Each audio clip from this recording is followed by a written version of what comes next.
heard your presentation. It was awesome. So, what does this mean to women, women arise, particularly in Africa? What does this mean, this language integration? Well, the language inauguration is really, it's highly commendable. It's highly commendable because, as I said in the course of my speech, this really responds to Article 14 of the UN Convention on the Elimination of Discrimination Against Women, which seeks to open spaces for rural women in particular.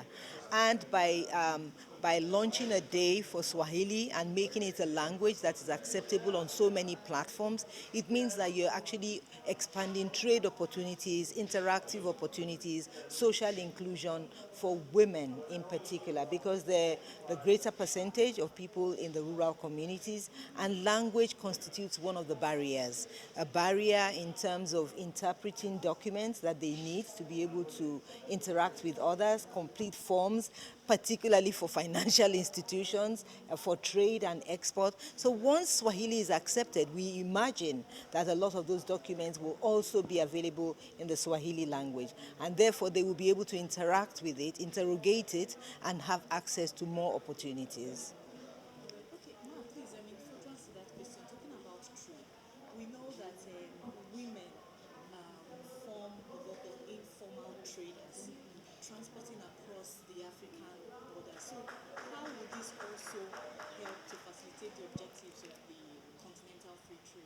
Oh, absolutely. That was why I said it is opening up spaces for women, because the concern that we have, not only as Women Arise, WADI, but of course as a gender activist, and you hear the Minister of Women Affairs talking about it constantly, you hear the Ministry of Trade talking about it, is that women are locked out because they're unable to communicate with customs officials at the borders, with trade officials, with trade negotiators. So once you make Swahili a language, it means at least, I am sure, by general average, of the 200 million people who are now said to be speaking Swahili, a very conservative 49% or 51% will be women.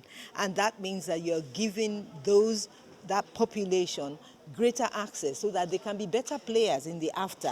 Otherwise, then all of the forms and all of the digital tools that we're bringing on board will be beyond them. And for me, I've already spoken to the ambassador. I have a mobile application that helps with financial management for women. It's called Kogo. We're going to integrate Swahili into it. Currently, it has Nigerian languages, Yoruba, Igbo, and Hausa. And now His Excellency has said, yes, we can work on putting Swahili on that tool so that it can help rural communities to just maintain their records and be compliant with industry standards. Okay, sorry, please again. How would you help rural women adapt to it, especially West African women? Because Swahili is not one of the languages to ask that question.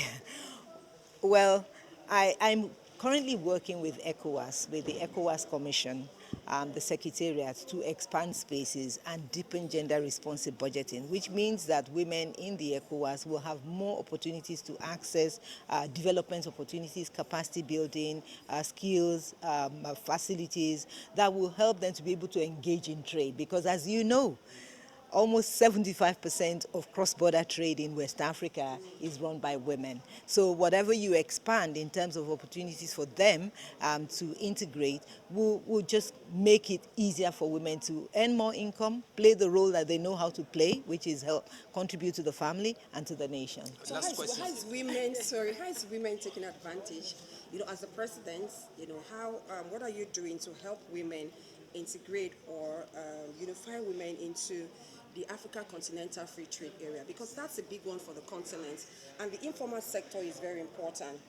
So what are you doing to help women? Because a lot of people are still not aware of the benefits here. Yes, we are doing a lot. Our little bit that we can contribute. As an organization, we work with the Abuja Chamber of Commerce and Industry, and other chambers of commerce and industry. We run what we call the monthly Araha market, and it's really to bring rural women to the city, offer them training opportunities, and then help them to migrate onto our e-commerce platform so that they can sell globally. And in the wings of my election in New York, we actually had a gender investment roundtable, and we were able to identify a lot of off-takers who are interested in off-taking the goods that women have.